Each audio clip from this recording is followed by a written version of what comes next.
Hi friends, ನಮಸ್ಕಾರ ಎಲ್ರಿಗೂ. ನಾನು Lekhana. Welcome back to our channel.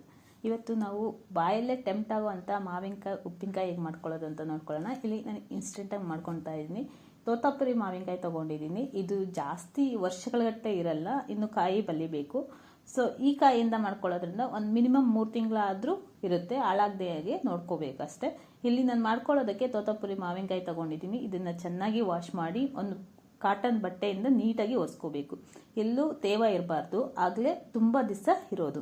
ಈ ರೀತಿ ತುದಿಯಲ್ಲಿ ಎಲ್ಲ ನೀಟಾಗಿ ಒರೆಸ್ಕೋಬೇಕು. ಅದೇ ರೀತಿ ನಾವು ಯೂಸ್ ಮಾಡೋಂಥ ಚಾಕು ಆಗಲಿ, ತಟ್ಟೆ ಆಗಲಿ, ಏನು ಬೌಲ್ ಯೂಸ್ ಮಾಡ್ತೀರಿ ಎಲ್ಲನೂ ನೀಟಾಗಿ ಒರೆಸ್ಕೋಬೇಕಾಗುತ್ತೆ. ಎಲ್ಲೂ ತೇವಾಂಶ ಇರಬಾರ್ದು.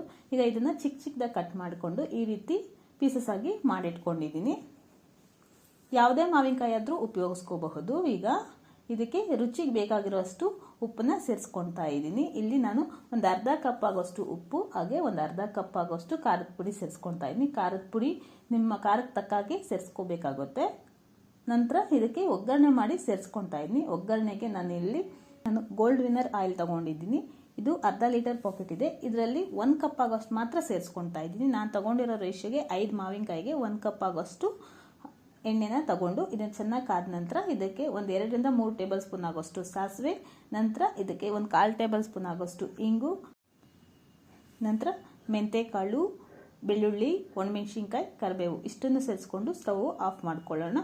ಎಣ್ಣೆ ತುಂಬ ತಣ್ಣಗಾದ ನಂತರ ಸೇರಿಸ್ಕೋಬೇಕಾಗುತ್ತೆ. ಅದೇ ರೀತಿ ಒಂದು ಮಿಕ್ಸಿ ಜಾರ್ಗೆ 1 ಟೇಬಲ್ ಸ್ಪೂನ್ ಆಗೋಷ್ಟು ಜೀರಿಗೆ, 1 ಟೇಬಲ್ ಸ್ಪೂನ್ ಆಗೋಷ್ಟು ಮೆಂತೆಕಾಳು, ಹಾಗೆ ಒಂದು 2 ಟೇಬಲ್ ಸ್ಪೂನ್ ಆಗೋಷ್ಟು ಸಾಸಿವೆ ಸೇರಿಸ್ಕೊಂಡಿದ್ದೀನಿ.